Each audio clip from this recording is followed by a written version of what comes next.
Le secteur de l'électricité qui, depuis près de 10 ans, bénéficie d'investissements importants, est en plein essor dans tous ses segments, de la production à la distribution, en passant par le transport. Les principaux résultats de ces efforts sont la mise en exploitation de 120 MW du complexe hydroélectrique d'Imboulou et des lignes attenantes, la disponibilité de 300 MW de la centrale électrique à gaz de Pointe-Noire, l'exploitation des infrastructures réhabilitées de transport d'électricité entre Pointe-Noire et Brazzaville, la mise en chantier du barrage hydroélectrique de Liwesso,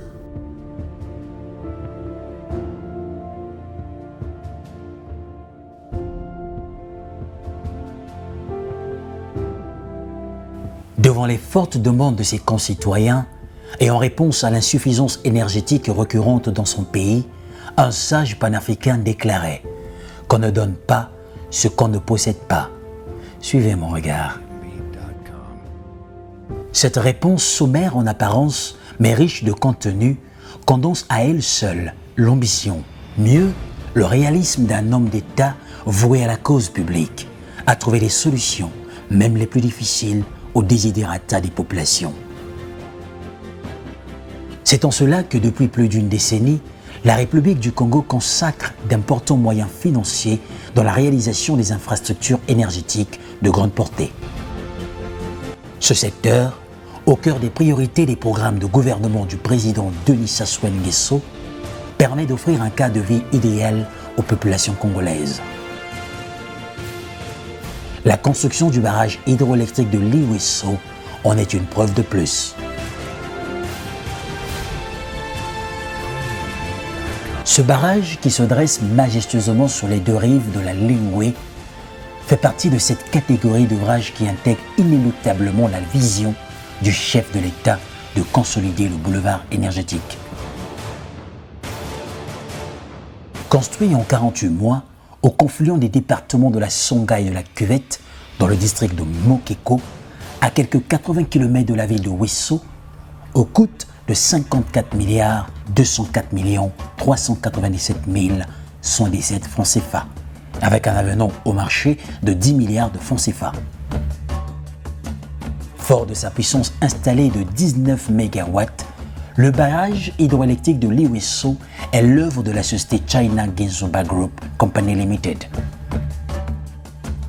Le réseau de transport, quant à lui, a été réalisé par China Machinery Engineering Corporation, en sigle CEMEC, au coût de 18 349 411 376 francs CFA, avec un avenant au marché de 3 510 526 700 francs CFA.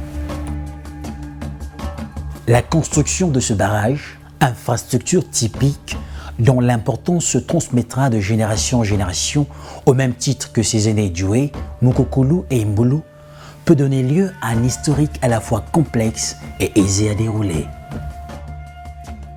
Complexe du fait de la symétrie due à la complexité géomorphologique qui n'a point facilité l'appréciation des procédés durant le temps du chantier. Aisé parce qu'il est plus facile de parler des faits vécus que de faire germer une idée et la faire vivre. Le barrage s'est construit sur cet endroit presque sans histoire, mais qui décidément est entré dans l'histoire depuis les visites de reconnaissance de tracé en 2008. Des équipes composées des ingénieurs du ministère de l'Énergie et de l'Hydraulique et de la Délégation générale des grands travaux, simultanément à la construction du barrage d'Imboulou. Les travaux en eux-mêmes ont porté sur la construction de la centrale sur ce site situé à 85 km de Wesso et à 7 km de Liwesso. Ce chantier qui se développe dans la circonscription administrative de Mokeko n'a pas manqué de susciter la joie des populations de cette entité, traduite le jour même par son sous-préfet. C'est avec une émotion toute particulière que Liwesso accueille le boulevard énergétique des gens en marche depuis et qui vient ressusciter la mémoire collective de cette cité de plus de 600 habitants. Tous en avant pour des actions en faveur du développement et de l'aménagement de notre pays. L'heure du doute est passée et il faut maintenant, et plus que désormais, mettre le cap sur celui des défis.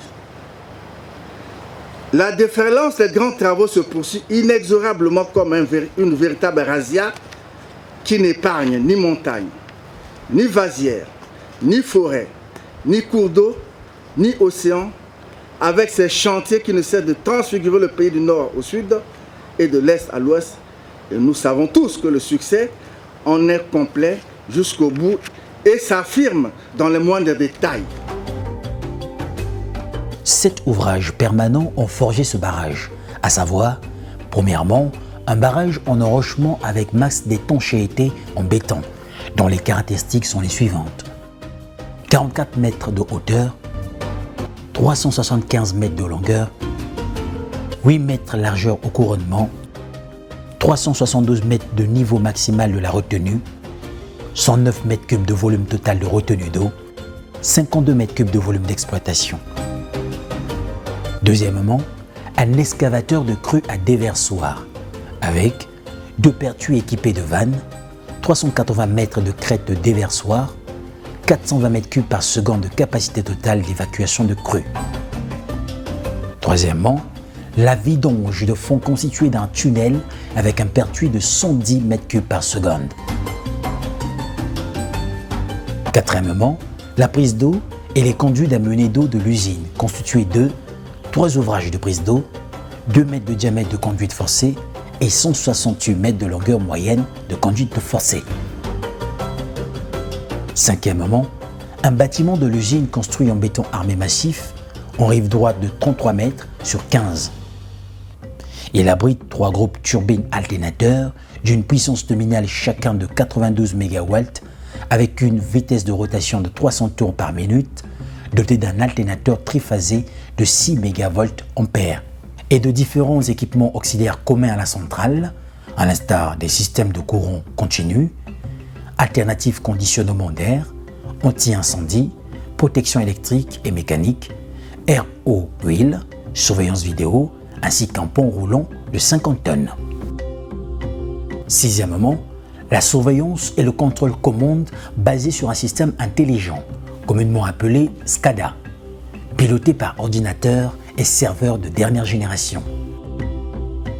Septièmement, enfin, un poste de commutation extérieure 110 kV avec 2 travées 110 kV arrivée usine, une travée 110 kV départ ruisseau, 2 travées mesure et un bassin d'eau anti-incendie en béton.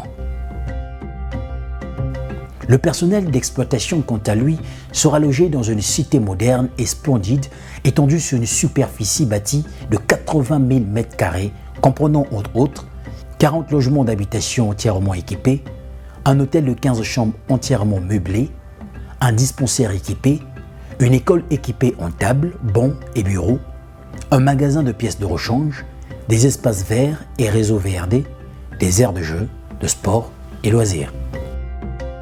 Toutes ces réalisations préfiguraient déjà dans la trame de la cérémonie de lancement des travaux du barrage. La centrale et le réseau de transport vont résoudre de façon pérenne les déficits récurrents de l'offre d'énergie et réduire la dépendance actuelle de Wesso à 100% de la production thermique, fournie occasionnellement et même à des horaires réduits. À cheval entre Makwa et Wesso, 2 villes aux potentialités multiformes, entre 2 peuples aux cultures complémentaires, le barrage de l'Uwesso va se construire sur ce site, intégrant l'aspect de la tranquille forêt et transformant rationnellement le cours de la paisible rivière. Très bientôt seulement, centrale de concassage, atelier de réparation, hangar de stockage, base vie domineront les lieux. Rendez-vous dans 4 ans, Monsieur le Président de la République. Vous appuierez sur le bouton pour connecter les gens d'ici au courant continu et alternatif. Si dans ce genre de chantier, Les résultats s'obtiennent au diapason de la puissance technologique. L'ouvrage en inauguration qui enjambe les deux rives de la Lengue a mobilisé 38 camions bennes, 14 engins de tout gabarit, une centrale à béton, un système de concassage, des grues. En termes des ressources humaines, le chantier a regroupé un nombre croissant de travailleurs, excédant les 1000 employés pendant les pics. Parmi ces héros qui méritent bien d'estime figurent 600 Congolais, 378 Chinois, 16 Français et Tunisiens. Pour ce barrage-là, réellement, au départ, on a eu des difficultés qui sont liées à la géologie, là, dans la fondation. Et ça a été traité pour avoir un barrage assez bien étanche. Mais à part ça, il n'y a pas réellement, on n'a pas rencontré vraiment des difficultés qu'on peut citer là. Tous les ouvrages nécessaires, ils sont là. Ils sont juste en phase de finition. Construire un barrage, c'est bon. Encore faut-il prévoir les installations de transformation et de transport. D'où la construction du poste de transformation 110 kV de Wesso avec toutes les commodités d'usage. 74 km de lignes haute tension, 110 kV entre Liwesso et Wesso, portant sur 208 pylônes reliés par un câble de garde OPGW avec 16 paires. 13 km de ligne moyenne tension, 30 kV entre Wesso et Mokeko. 500 mètres de ligne moyenne tension, 20 kV pour le raccordement au réseau MT existant de la ville de Wesso. En ce qui concerne l'énergie, le Trilem consiste à apporter une énergie sûre, accessible à tous, à un prix abordable et apporter cette énergie dans des conditions durables de l'environnement. C'est un investissement que nous saluons, qui va nous permettre de réaliser ce que nous recherchons dans la mise en œuvre d'une bonne politique énergétique. Toutes ces réalisations techniques épousent bien le cahier de charges du bénéficiaire tel qu'exprimé par le ministre de l'Énergie et de l'Hydraulique au moment du lancement des travaux. Le boulevard énergétique national que le futur barrage de Liwesso va prolonger est donc aujourd'hui une réalité. Grâce au volontarisme du chef de l'État en personne, notre pays a pu faire passer sa production nationale de 89 MW en l'an 2000 à 591,5 MW aujourd'hui, soit 6 fois plus. En plus des 4 principales villes du pays, Brazzaville, Pointe-Noire, Dolisie et Nkayi, au total 37 autres localités, chefs-lieux de départements et de districts sont déjà reliés ou en passe de l'être au réseau national, structuré en équerre de Pointe-Noire à la Pointe-Nord et désormais d'ouest en est avec le futur barrage de Liwesso. Durant les 48 mois de travaux pour la centrale et 30 mois pour les lignes, le chantier a connu plusieurs inspections et visites. Durant ces mois de travaux, les ingénieurs de la DGGT, maîtres d'ouvrage délégués de l'État, ont fait de Liwesso une vraie destination de travail. Avec l'ingénieur conseil, nous avons travaillé. On a fait ce qu'on appelle une paroi moulée, qu'on ne voit plus, et avec des pieux sur lesquels nous avons mis donc tout le long là, une bande de béton est bien enfouie pour permettre que l'on protège le barrage. Le bâtard d'eau là, il sera sous eau. On peut ou ne pas le casser, mais il va rester là. Mais par contre, comme j'ai dit, la forêt tout en haut là-bas, nous sommes obligés de couper pour récupérer le lac de retenue. De son côté, et par tous les temps, en toute saison, à chaque étape du chantier, le ministre de l'Aménagement du Territoire et des Grands Travaux venait ici sur le chantier. Arbitrer un conflit d'école, départager de process et trancher en faveur de la science et de l'objectif devenaient là les lots quotidiens de Jean-Jacques Bouya. Lui reçoit combien de mégawatts là-bas à l'heure actuelle et pour alimenter la ville de Wesso et Pokola?